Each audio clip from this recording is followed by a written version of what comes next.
Good evening, welcome to NSN news. నేను మీ బాలు శ్రీనేని.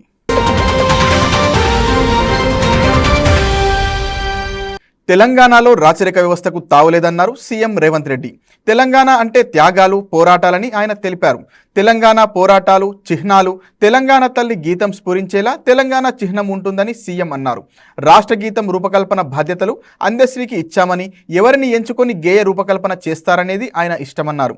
ఢిల్లీ పర్యటనలో ఉన్న ఆయన మంగళవారం మీడియాతో చిట్చాటుగా మాట్లాడారు. మేడిగడ్డ ప్రాజెక్టు వెన్నెముక ఎరిగిందని తాను ముందే చెప్పానని, గత ప్రభుత్వం నీళ్లను సముద్రంలోకి విడిచిందని, సముద్రంలో పోసిన నీళ్లకు కరెంటు బిల్లు కట్టామని చెప్పారు. ఎన్నికల కోడ్ రాష్ట్రంలో ఉన్నందున ఫోన్ ట్యాపింగ్ పై సమీక్ష జరపలేదన్నారు. ఫోన్ ట్యాపింగ్ అంశం అధికారులు చూసుకుంటారన్నారు. దాంతో ఎటువంటి సంబంధం లేదని సీఎం స్పష్టం చేశారు. తెలంగాణ ఆవిర్భావ దినోత్సవం సందర్భంగా గన్ పార్క్ నుంచి అమరజ్యోతి వరకు క్యాండిల్ ర్యాలీకి అనుమతి ఇవ్వాలని బీఆర్ఎస్ నాయకులు ప్రభుత్వానికి విజ్ఞప్తి చేశారు. అనుమతి లెటర్ను కమిషనర్ ఓఎస్డీకి బీఆర్ఎస్ విద్యార్థి సంఘం రాష్ట్ర అధ్యక్షుడు గెల్లు శ్రీనివాస్, రాష్ట్ర విద్యార్థి విభాగం ఉపాధ్యక్షుడు తుంగ బాలు ఇచ్చారు. కాగా ప్రభుత్వానికి దీటుగా రాష్ట్ర ఆవిర్భావ దినోత్సవాన్ని ఘనంగా నిర్వహించేందుకు మాజీ సీఎం కేసీఆర్ సిద్ధంగా ఉన్నారు.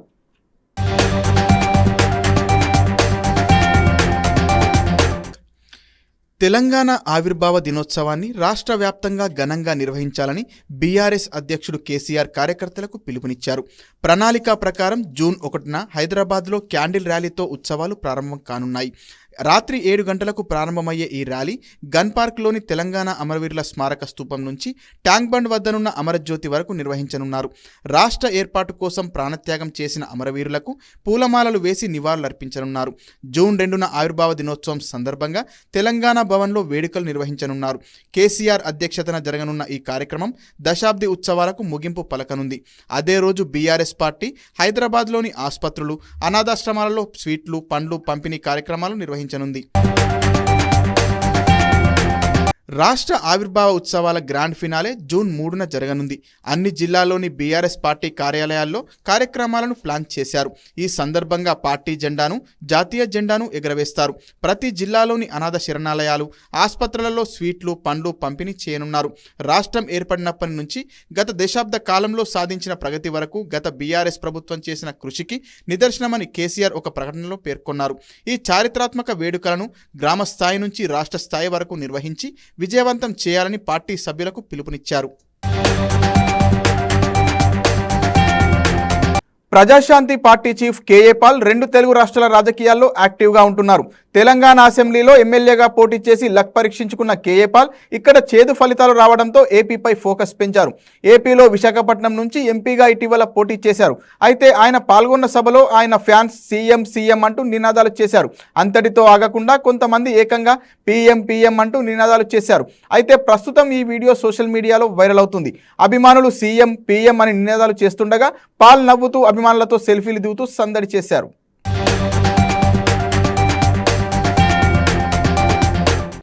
రెమాల్ తుఫాన్ కారణంగా వెస్ట్ బెంగాల్, ఈశాన్య రాష్ట్రాల్లో భారీ వర్షాలు, ఈదురు గాలులు వచ్చాయి.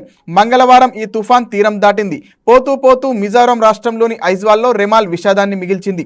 ఇవాళ తెల్లవారుజామున కురిసిన భారీ వర్షం మిజోరాం రాష్ట్రంలోని ఐజ్వాల్ సిటీకి దక్షిణాన ఉన్న మెల్తుమ్, హిలిమెన్ల సరిహద్దుల్లోని రాళ్ల క్వారీ కూలిపోయింది. ఈ ప్రమాదంలో 10 మంది గనిలో చిక్కుకొని ప్రాణాలు కోల్పోయారు. చుట్టుపక్కల ఇల్లు కూడా ధ్వంసమయ్యాయి. గని శిథిరాల నుంచి మృతదేహాలను వెలికి తీశారు. చాలా మంది ఇంకా కూలిపోయిన రాళ్ల క్వారీలోనే ఉన్నారు. వాళ్ళ కోసం పోలీసులు, రెస్క్యూ టీంలు రక్షణ చర్యలు కొనసాగిస్తున్నాయి.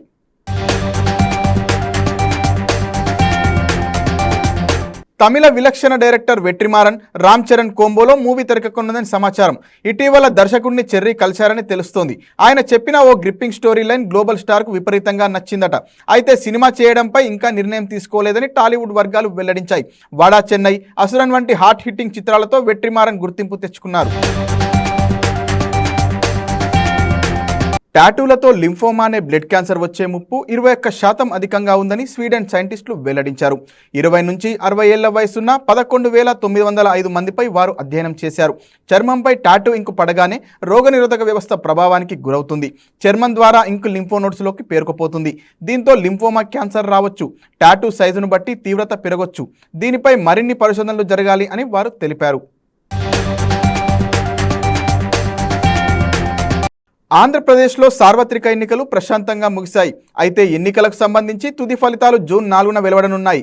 కాగా ఏపీ ఎన్నికల ఫలితాలపై దుబాయ్లో ప్రదర్శించిన ఓ ఏఐ రోబో చాలా యాక్టివ్గా రెస్పాండ్ అయ్యింది.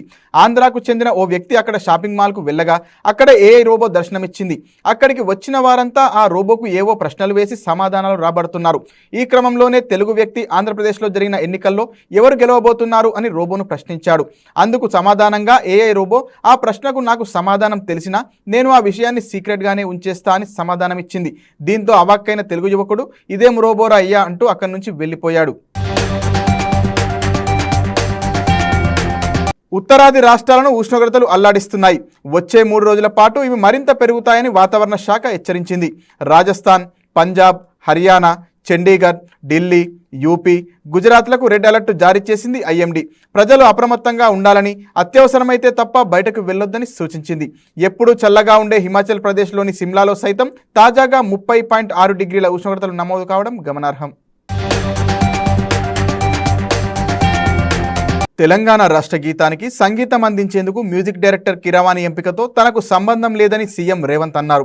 ఎవరితో సంగీతం చేయించుకోవాలనేది జయ జయ హే తెలంగాణ గీత రచయిత అందశ్రీ ఇష్టమని స్పష్టం చేశారు.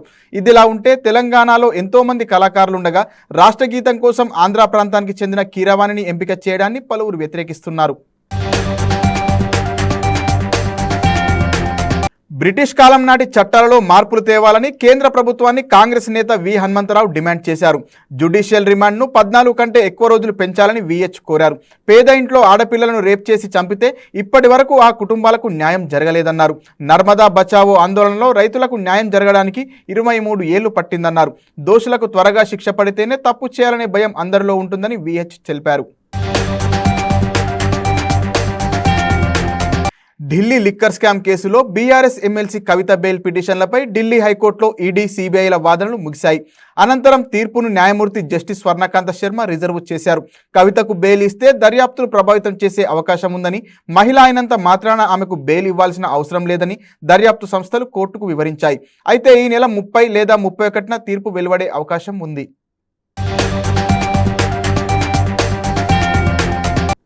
తెలంగాణలో పరిపాలన పిచ్చోడి చేతిలో రాయిలా మారిందని కేటీఆర్ ధ్వజమెత్తారు. కళాకారుడు ఏలే లక్ష్మణ్ రూపొందించిన రాజముద్రలోని కాకతీయ తోరణం, చార్మినార్, రాచరిక పోకడలన్న సీఎం రేవంత్ వ్యాఖ్యలపై మండిపడ్డారు. రాష్ట్ర గీతంలో గోల్కొండ నవాబుల గొప్ప వెలిగే చార్మినార్, కాకతీయ కళాప్రభల కాంతిరేఖ రామప్ప అని ఆలపిస్తున్నాం కదా అని ప్రశ్నించారు. రేవంత్ రెడ్డి కేబినెట్లో ఎవరికైనా ఆ పాటలో ఏమున్నదో తెలుసా అని సెటైర్లు వేశారు. ఐటీ కంపెనీల్లో ఉద్యోగుల తొలగింపులు కొనసాగుతూనే ఉన్నాయి. గత 3 సంవత్సరాలుగా లక్షలాది మంది టెక్ ఎంప్లాయీస్ తమ ఉద్యోగాలు కోల్పోయారు. కొన్ని కంపెనీలు కొంత సమయం ఇచ్చి తొలగింపులు చేపడితే మరికొన్ని సంస్థలు ఉద్యోగులకు చెప్పా పెట్టకుండా సైలెంట్గా తొలగిస్తున్నాయి.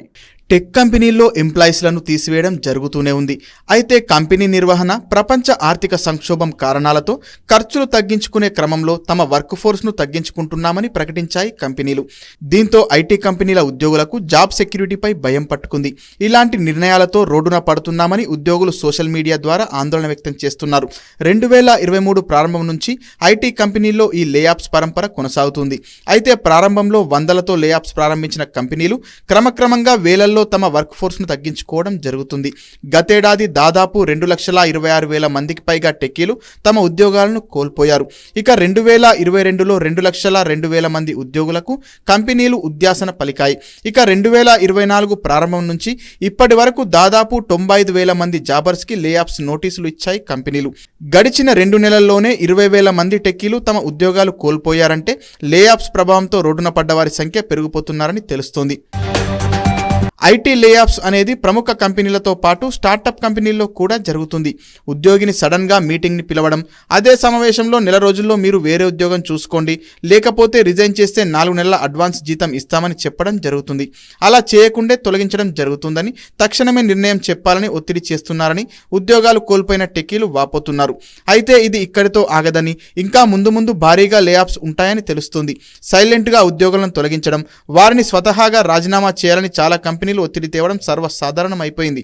ఐటీ ఉద్యోగుల సంస్థ NITES ప్రకారం 2024లో లార్జ్ స్టార్టప్ కంపెనీల్లో దాదాపు 2,000 నుంచి 3,000 మంది టెక్కీలు ఈ విధంగానే తొలగించబడ్డారు. తెలంగాణ సాంఘిక సంక్షేమ గురుకుల విద్యా సంస్థల సొసైటీ పరిధిలోని ఇంటర్ గురుకుల కాలేజీల్లో ప్రవేశాలకు దరఖాస్తు ప్రక్రియ కొనసాగుతుంది. ఈ ఏడాది 10వ తరగతి పాస్ అయిన విద్యార్థులు ఈ నెల 31లోగా 100 ఫీజు చెల్లించి దరఖాస్తు చేసుకోవాలని అధికారులు సూచించారు. 10th లో వచ్చిన జీపీఏ ఆధారంగా సీట్లు కేటాయిస్తామని వారు తెలిపారు.